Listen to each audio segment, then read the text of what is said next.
सबसे ज़्यादा अगर कहीं पर महिला असुरक्षित है तो पश्चिम बंगाल के अंदर। बुजुर्ग आदमी जब बोला है कि देखिए दादा ये वाला आप कंसेशन आप गलत कर रहे हैं, इसको ठीक कीजिए, तो वहाँ का काउंसिलर क्या किया, उसको जान से मार दिया। ऐसा करके हमारा को संग मर किया। जोरा साँकों में माना जाए तो सांस लेने के लिए भी आपको कट देना पड़ेगा। ऐसा ही लगता है। यहाँ गुंडा को जाकर मुंह खोलिएगा तो आपसे जान से जाइएगा। यहाँ मुंह खोलना मतलब अपना जान से जाना। ये दे आर वैंडलाइज, दे बहुत सारे पीपल मॉब्स थे वो। It was not about a party का झंडा पकड़ के कोई आया हो और हमला कर दिया हो। आपको पता है तस्वीरों में जिन लोगों के चेहरे दिखे हैं वो लोग कौन? उनके बारे में तो अभी तक पुलिस को भी कोई रिपोर्ट नहीं मिला। उस समय पे पुलिस वाले नहीं होंगे उस समय, हमेशा पुलिस देर से ही पहुंचती है। पाप का घड़ा जब भर जाएगा ना तो उसको कंकर मारने का जरूरत नहीं पड़ता, वैसे ही फूट जाएगा। तो वोट देके तो हम ही लोग लाए थे ना, तो किसी के ऊपर विश्वास करके जब हम लोग वोट देके उसको लाए थे तो उनको इसीलिए लाए थे कि ये सब सेक्टर में काम करे, ठीक करे। अगर वो करने नहीं पा रही है तो हट जाए, बात खत्म। नमस्कार, मेरा नाम नीतीश ठाकुर है। एक बार फिर आप कैपिटल टीवी देखना शुरू कर चुके हैं। इस वक्त हम लोग जोरा सांको विधानसभा में हैं। पश्चिम बंगाल में अलग अलग जगह जा करके जो हम जनता का मूड और पर्सपेक्टिव जानने की कोशिश कर रहे हैं, उसी कड़ी में जोरा सांको विधानसभा है। और इस जोरा सांको विधानसभा के बारे में मैं आपको बताता हूं कि यहां से जो विधायक साहब हैं, उनके ऊपर एलिगेशन है कि उन्होंने 30 लाख रुपए स्कूल से डिमांड किए हैं कि भाई साहब हमको भरिए तभी आपका स्कूल चल पाएगा। दूसरा, यहाँ के जर्जर बिल्डिंग जो है उनकी स्थिति ऐसी है कि वो कभी भी कोलैप्स हो सकता है।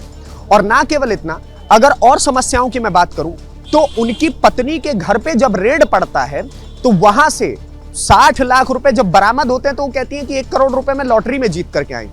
और उसके बाद उनके वहां से करीब 30 लाख रुपए तक के ड्रग्स और हीरोइन भी बरामद होते हैं। तो आप समझिए कि जहां के विधायक साहब की इतनी पटकथाएं लिखी जा सकती हो, वहां की स्थिति क्या होगी। मेरे साथ जोरा सांको के काफी सारे लोग हैं जिनसे मैं बातचीत करूंगा, जानने का प्रयास करूंगा कि आखिरकार यहाँ की स्थिति क्या है। नमस्कार दादा, कैसे हैं आप? अच्छे हैं। क्या कहेंगे, आपका बंगाल, आपका जोरा सांको कितना अच्छा है? आप तो अच्छे हैं। यहाँ का सिर्फ एमएलए ही अच्छा है, सिर्फ अपने लिए। अच्छा। सिर्फ अपने लिए। यहाँ पर जितना इनलीगल कंस्ट्रक्शन, माने उनको बोला जाता है स्क्वायर फीट के जो एमएलए बोला जाता है। Square feet MLA. Square feet MLA.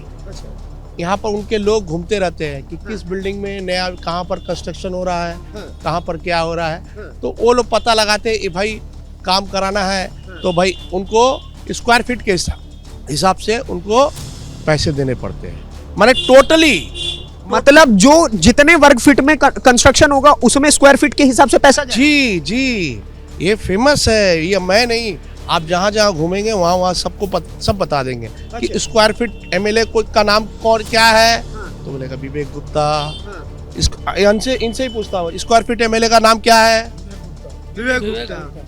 तो आप इससे अंदाज लगा सकते हैं कि उनको स्क्वायर फीट एमएलए बोला जाता है। दूसरा नंबर, आप देखिएगा इनलीगल जितना पार्किंग है, इनलीगल जितनी पार्किंग है, सब उनके माध्यम से ही चलते हैं, उनका आशीर्वाद से चलता है। उनके चेले चपाटे कुछ अपने रखते हैं, कुछ उनको उन तक पहुंचाते हैं। तो ये सब व्यवस्था उनकी जितनी भी जगह कॉलेजों में एडमिशन कराने हो, उनके छात्र नेता वो क्या करते हैं, एडमिशन कराने के लिए पैसे भी उनका भी कमीशन बना हुआ है। वो भी एमएलए तक पहुंचता है। मतलब जोरा सांको में माना जाए तो सांस लेने के लिए भी आपको कट देना पड़ेगा विधायक को। ऐसा ही लगता है। अच्छा जी। और आप तो देख ही रहे कि इतना दिन में जोड़ा सांको में क्या व्यवस्था रहा। आप घूमिएगा तो खुद पता चल जाएगा रोड रास्ते का। आप देखिएगा तो पूरे साल भर खोदा हुआ रास्ता मिलेगा। अरे मैं आया, ट्रैफिक की व्यवस्था यहाँ पर बड़ी, बहुत ही ज्यादा भद्दी ट्रैफिक की व्यवस्था मुझे यहाँ नजर। आप बताइए, जब आप यहाँ पर घूम करके आपको ये पता चल रहा है तो आप अंदाज लगाइए कि किस तरह की व्यवस्था है यहाँ पे। लोग यहाँ पर वन वे दिखेगा तो कलकत्ता का मैक्सिमम रास्ता वन वे है, उसके बावजूद जाम क्यों है? अगर वन वे है तो रास्ता जाम क्यों है? तो ये रास्ता जाम है तो क्यों है? तो ये प्रशासन की कहाँ पर लापरवाही है, जिसके वजह से आप समझ सकते हैं इनलीगल पार्किंग, रात को पार्किंग इनलीगल, दिन में पार्किंग, 3 पहर का पार्किंग चलता रहता है यहाँ पे। 3 पहर सब माया है। मैं विवेक बाबा। अच्छा, एक चीज मुझे बताइएगा, विवेक गुप्ता जी को तो ये बोला जाता है कि वो ममता बनर्जी की खास विधायकों में से हैं और बहुत ही शानदार काम करते हैं अपने क्षेत्र में।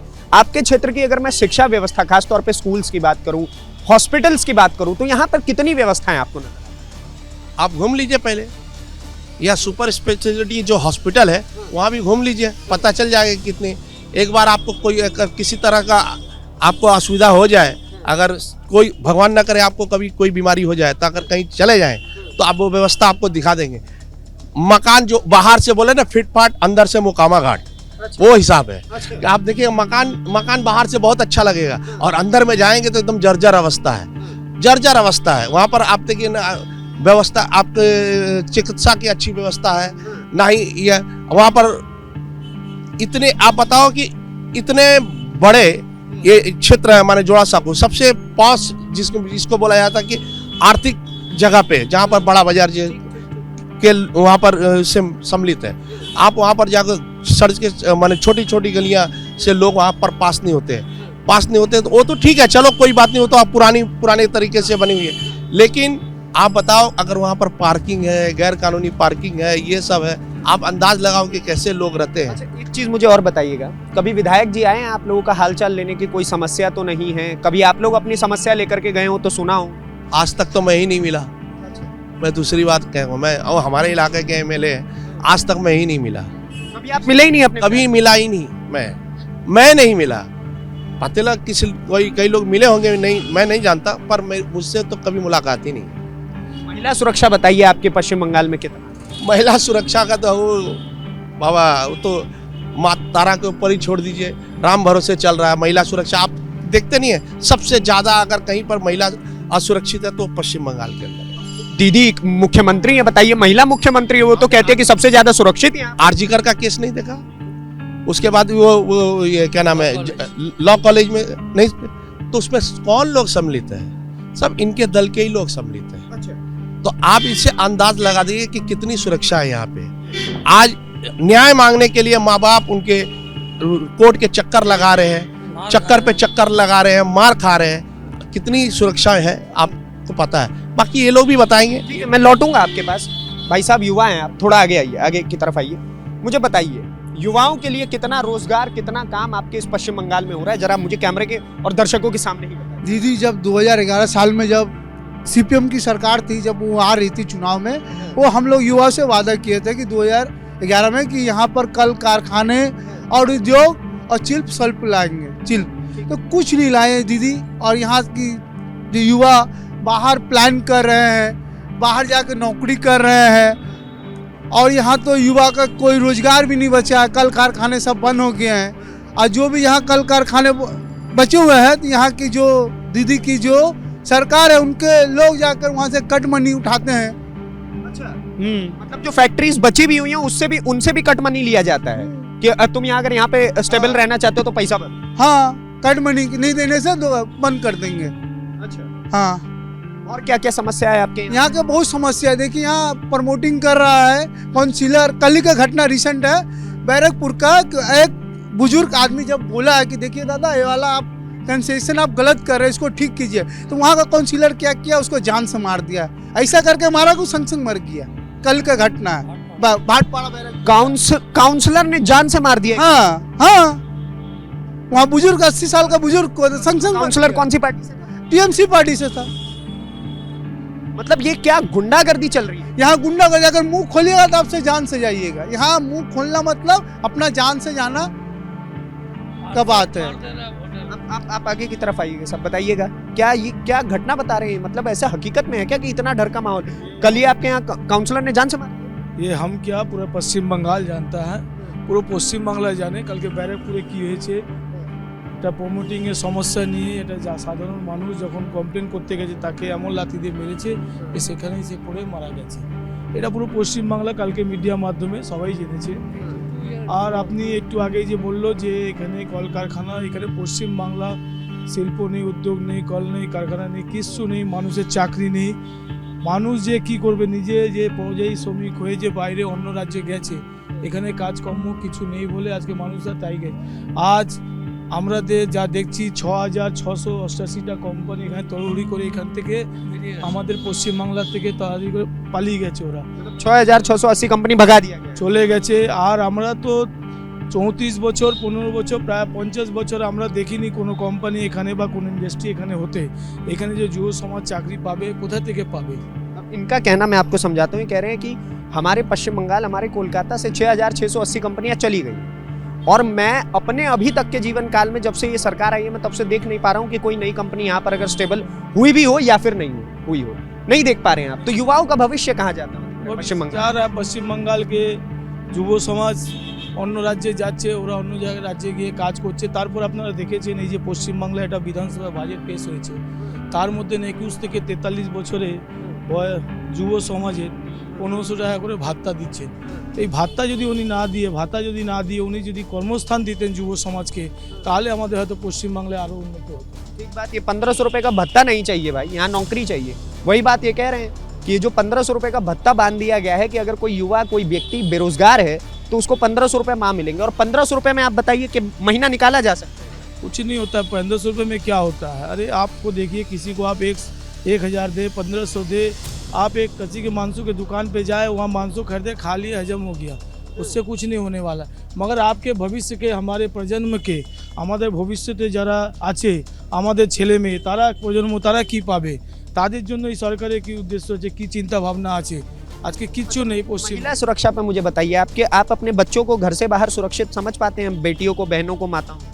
মা বোনেদের উদ্দেশ্যে বলছি, আপনারা দেখেছেন পশ্চিমবাংলায় যেইভাবে আজি করে ঘটনা বলুন, কসবা র কলেজের ঘটনা বলুন, সন্দেশখালী বলুন, মহেশতলা বলুন, মটিয়া ব্রিজ বলুন, বিভিন্ন জায়গায় পশ্চিমবাংলায় যেভাবে মহিলাদের উপরে অত্যাচার হয়েছে, তার পদক্ষেপ এই মুখ্যমন্ত্রী, একটা মহিলা মুখ্যমন্ত্রী, সে কী পদক্ষেপ নিয়েছে আপনারা দেখেছেন। কীভাবে পশ্চিমবাংলায় আমাদের এই সন্দেশখালীতে একটা সাম্প্রদায়িক লোকের একটা সে কীভাবে আমাদের হিন্দু মহিলাদের উপরে রাত্রে 12টার সময় ডেকে তাদের উপর অত্যাচার করে গেছে। তাদেরকে রাতে 12টার সময় পার্টি অফিসে ডেকে তাদেরকে পিঠে তৈরি করানো হতো, তাদের এত পিঠে খাওয়ায়। তো এই তো আমাদের মহিলার যে আমাদের পশ্চিমবাংলায় বলতে গেলে পুরো ভারতবর্ষে আমাদের এই মহিলাদের অত্যাচারে দূষিত হতে পশ্চিমবাংলা নাম্বার 1 ক্যাপ্টেন বলে আমি মনে করি পশ্চিমবাংলাকে। बताइए, इनका कहना है कि अगर महिलाओं की सुरक्षा की अगर मैं बात करूं, आगे की तरफ आइएगा भाई साहब, और लोगों से मैं आप लोगों से बातचीत करना चाहता हूं।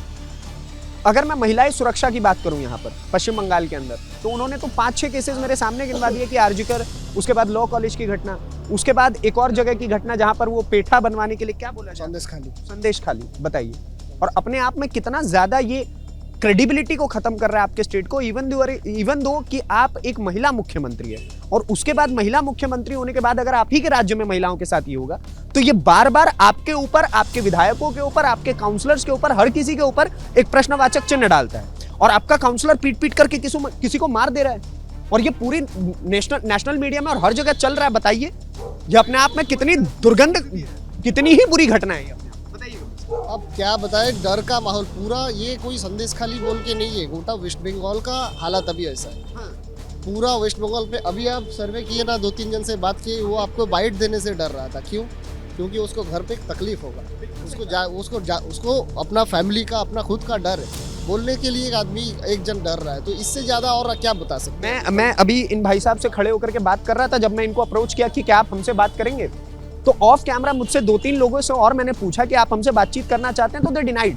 कहते हैं कि हमें हमारी जान प्यारी है, मैं आपको बाइट कैसे दे सकता हूँ। उन्होंने बांग्ला में बोला, मैं अंडरस्टैंड किया, मैं समझा उस बात को। मैंने कहा कि ये क्या हो रहा है, और इतना ज्यादा डर का माहौल है। आपने मुझे आके एक सवाल किया था कि यहाँ पे तो बताया जाता है कि बहुत डर का माहौल है और कोई विरोधी का लोग बात नहीं कर सकता है। मैंने आपको बोला था ना कि मुझसे पूछने का कोई जरूरत नहीं है, आप एक काम करिए, 2-3 रैंडम पब्लिक से, 2 या 3 जन से आप बात कर लीजिए। आपने बात किया और आपको वहीं पे रिजल्ट मिल गया। मुझे कुछ आप बात कर सकते हैं हमसे? जी ज़रूर। बताइए, कैसा है आपका पश्चिम? जी मेरे हिसाब से तो बहुत बेहतर चल रहा है, बट जिस तरह से देखा गया है आर्जिकल कांड, लॉ कॉलेज और संदेश खाली में वुमेन्स सेफ्टीज़ के ऊपर, तो ये कोई मतलब इंडिविजुअल इंसान का किया गया है। गवर्नमेंट उस पर एक्शन लेना चाहिए, और आई डोंट नो अबाउट कि कितना दूर तक अपडेट पहुंचा इस चीज़ के लिए। और दीदी कहती हैं कि 8 बजे के बाद महिलाओं को घर से बाहर नहीं निकलना चाहिए, मगर आप क्या ये स्टेटमेंट? आपको NRB का रिपोर्ट भी तो देखना चाहिए कि कोलकाता से ज़्यादा सेफेस्ट सिटी पूरा इंडिया में, ऑल ओवर इंडिया में नहीं है। आप अगर देखेंगे, do you know about Pune? अगर आप NRB के डेटा की बात करें, मैं पढ़ा लिखा पत्रकार हूँ, मुझे पश्चिम बंगाल का 200 रुपए के माइक वाला पत्रकार मत समझिएगा, मेरी बात सुनिए।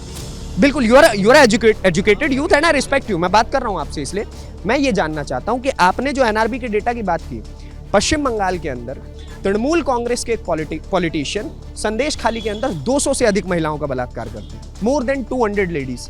इज इट ट्रू और फॉल्स? ये झूठ है? हाँ अच्छा ठीक है, ये सच बात है। इसके बाद आरजीकर कॉलेज, अभी मैं आपको गिनवाते रहता हूँ। आरजीकर कॉलेज में सुनिए, आरजीकर कॉलेज में जब चीज़ों को लेकर के प्रोटेस्ट चल रहा होता है, ठीक है, उसके बाद वहां पर जो प्रोटेस्ट करने वाले लोग हैं उनके ऊपर अटैक करने वाले लोग कौन? ये तो कितने लोगों की भीड़? ये तो अभी तक क्लैरिफाई नहीं हो पाया ना। Clarified thing. ये दे आर वैंडलाइज्ड, दे बहुत सारे पीपल, मॉब्स थे वो। It was not about a party का झंडा पकड़ के कोई आया हो और हमला कर दिया आपको हो। पता है तस्वीरों में जिन लोगों के चेहरे दिखे हैं वो लोग कौन थे? उनके बारे में तो अभी तक पुलिस को भी कोई रिपोर्ट नहीं मिला। और जहाँ तक एनआरबी की रिपोर्ट की बात है तो प्रोटेस्टर्स को मारना चाहिए? नहीं, जरूर नहीं। पुलिस वाले कहाँ थे? आई प्रोटेस्ट, हम भी प्रोटेस्ट मैं वही कह रहा हूँ कि उस समय पे पुलिस वाले कहाँ? नहीं होंगे उस समय। हमेशा पुलिस देर से ही पहुंचती है। और अगर ये डिफेंस करने का आप तरीका देख रहे हैं, नो कोई ये आपकी मजबूरी हो सकती है, मैं मान सकता हूँ। कोई बात नहीं, रिजल्ट सबको पता है, इसलिए अलग से कुछ बोलने का जरूरत है। रिपोर्ट बहुत सारा हो सकता है, जो आप आंखों देख रहे हो वही फाइनल, फुल एंड फाइनल होता है। कोई कागज का टुकड़ा कुछ नहीं बोलता है, जो आप आंखों देखते हो। मैंने सुन के कहीं से सुना है और आपको बोल रहा हूँ, ऐसा बात तो नहीं। आंखों देखा बात जो है वही है, जो आप देखा है आप उसी के ऊपर अपना डिसीजन दे सकते हो। आपको कोई बोला होगा, आपको कोई सिखा दिया होगा, ये तो एक टाइम तक उसका एक लिमिटेशन है। लेकिन आप जो आंखों देख रहा हो उसका कोई लिमिटेशन नहीं है, it is beyond the limitation. और सब कुछ अगर बियॉन्ड द लिमिटेशन जब चल जाएगा, तब वो कहता है ना, पाप का घड़ा जब भर जाएगा ना, तो उसको कंकर मारने का जरूरत नहीं पड़ता, वैसे ही फूट जाएगा। एक सवाल मैं आपसे जो करना चाहता हूँ, बिल्कुल हाँ आपका पर्सपेक्टिव हो सकता है, मैं बस एक चीज का सवाल करना चाहता हूँ, आपका एक और पर्सपेक्टिव जानना चाहता हूँ। मैं ये जानना चाहता हूँ ऑन कैमरा, आप मुझे एक चीज बताइए कि जो टीएमसी की जो महिला मुख्यमंत्री हैं, उनकी तरफ से जो बयान दिया गया कि 8 बजे के बाद महिलाओं को घर से बाहर नहीं निकलना चाहिए, कितना सही है कितना गलत? नहीं, ये तो टोटली गलत है। मतलब इससे एक सीएम की पारदर्शिता का कितना मालूम पड़ता? नहीं, ये मतलब एक कावर्डनेस है कि उनका एडमिनिस्ट्रेशन काम नहीं कर पा रहा है, तो वो 8 बजे से निकलने से मना कर रहे हैं। तो ये तो फिर क्या आप तो नहीं, एडमिनिस्ट्रेशन का एडमिनिस्ट्रेशन में फेलियर है। रिपोर्ट का क्या फायदा है? वो अभी भाई ने जो अभी बोला कि एनसीआरबी का या कुछ एनआरबी का जो रिपोर्ट, तो ये रिपोर्ट का क्या फायदा? ये रिपोर्ट लेके कोई चाटेगा? 100% सेंट्रल से। मैं एक बात बता रहा हूँ, एडमिनिस्ट्रेशन फेलियर तब होता है जब एक राज्य का या सेंट्रल का जब पूरा एडमिनिस्ट्रेशन टूट जाएगा। 1-2 जन गलती कर सकता है भाई, वो अलग बात है, लेकिन अगर हर सेक्टर में पूरा ब्रेक हो जाएगा, तब एडमिनिस्ट्रेशन क्या इस काम का? आपने मेरे को बताया था। और एक बात बताओ, ममता बनर्जी या हमारा चीफ मिनिस्टर सभी का मुख्यमंत्री है, तुम्हारा भी है, मेरा भी है, हम लोग ही चुन के लाए थे, वोट हम लोगों ने भी किया था, सभी कोई पूरा यंग जनरेशन किया था। और अभी का यंग जनरेशन का देखो, पूरा एजुकेशन सेक्टर खत्म है, हेल्थ सेक्टर खत्म है, इंडस्ट्री, एक मिनट आ रहे यार, इंडस्ट्री खत्म है, तो तुम्हारा किस सेक्टर में तुम कहीं पे जॉब अपॉर्चुनिटी क्रिएट कर पाओगे? नया तरह से कोई जॉब अपॉर्चुनिटी क्रिएट नहीं हो रहा है, तो इसका क्या फायदा है भाई? वोट देके तो हम ही लोग लाए थे ना, तो किसी के ऊपर विश्वास करके जब हम लोग वोट देके उसको लाए थे, तो उनको इसीलिए लाए थे कि वो ये सब सेक्टर में काम करे, ठीक करे। अगर वो करने नहीं पा रही है तो हट जाए, बात खत्म। ठीक है, जहाँ तक उनका बात है वो एकदम सही है कि बहुत सारा स्कैम्स हुआ है इस गवर्नमेंट में, जैसे कि पार्थो चैटर्जी का एजुकेशन स्कैम, वो एकदम जाहिर है, ईडी पकड़ा है। चिट फंड स्कैम है, एसएससी स्कैम है, और न जाने कितने स्कैम है। अभी जिस जगह पे हम लोग खड़े हैं, जोरा साको, मैं बोल रहा हूँ जोरा साको, एक सेकंड, जोरा साको के अंदर जहाँ हम लोग खड़े हैं, विवेक जी के घर पे रेड पड़ी, कितने रुपए मिले? इसका तो रिपोर्ट अभी तक आया नहीं। मेरे पास है ना रिपोर्ट, से तो अभी तक मतलब क्लैरिफाई नहीं हुआ। उनकी पत्नी के पास से जब रुपए निकले और कैश निकला, तब वो कहती है कि मैं लॉटरी में जीत गई। कितना सही हो जाना चाहिए ना। अच्छा, आपको भी लगता है लॉटरी में? नहीं, ऐसे तो नहीं हो सकता। अब अचानक से किसी के घर ईडी पे रेड पड़ा और वो लॉटरी। ठीक है दादा, आप ही काट लीजिए डियर लॉटरी। बोलिए। क्या बता रहे हैं आप, बताइए। नहीं, भाई साहब बोल रहे थे, जो आपने बोला सीबीआई ने रेड मारा, उन्होंने बोला डियर लॉटरी का टिकट फंसा। तो मैं कहना चाहता हूँ, डियर लॉटरी का सिर्फ नेता का या नेता का पीए का ही फंसता है, या आम जनता का भी फंसने का चांस देना चाहिए। आज देखिए सियालदह स्टेशन का बगल में लाइन से डियर लॉटरी का स्टॉल लगा हुआ है। अच्छा बताइए, उसमें से आप जाके रिपोर्टिंग कीजिए जो कितने लोगों को फंसा है। तो देखिए, लेकिन विधायक जी की पत्नी का ही फंसा है। हाँ उनका फंस गया, तो हो सकता है उनका टिकट उनको मालूम होगा, इतना नंबर का टिकट विधायक जी का पत्नी को कटा है। और अभी आप बोल रहे थे बेकारी समस्या का, बेकारी समस्या जो है आज आप देख लीजिए, डनलप पार करके वहाँ से पूरा नहट्टी तक लाइन से फैक्ट्री है, कितना फैक्ट्री चल रहा है। ये फैक्ट्री लगा कब? ये अंग्रेज पीरियड का टाइम में, कांग्रेस का टाइम में ये फैक्ट्री लगा।